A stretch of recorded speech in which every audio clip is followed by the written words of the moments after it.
పట్టుకోకుండా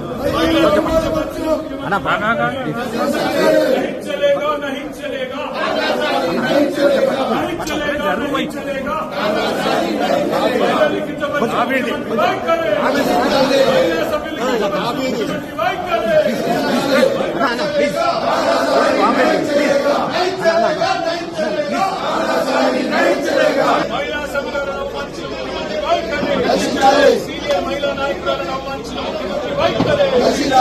సీనియర్ మహిళా నాయకురాలను అవమానించిన ముఖ్యమంత్రి వైఖరి. సీనియర్ మహిళా నాయకురాలను అవమానించిన ముఖ్యమంత్రి వైఖరి.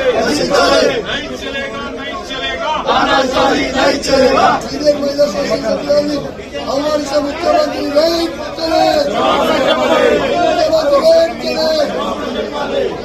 దేశ ప్రజలందరికీ తెలుసు.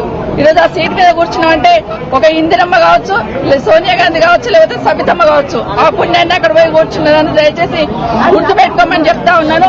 ఇప్పటికైనా మీరు మాట్లాడి వెళ్ళిపోయి ఉన్నారు, మరి నా పేరు తీసుకున్నారు, మరి మాకు మాట్లాడే అవకాశం ఇవ్వాలి కదా. అసెంబ్లీలో మాట్లాడే అవకాశం ఇవ్వకుండా దొంగల్లాగా పారిపోయినారు. ఈ రోజు అది కూడా చెప్తున్నాను, ఎందుకు పారిపోయినారు?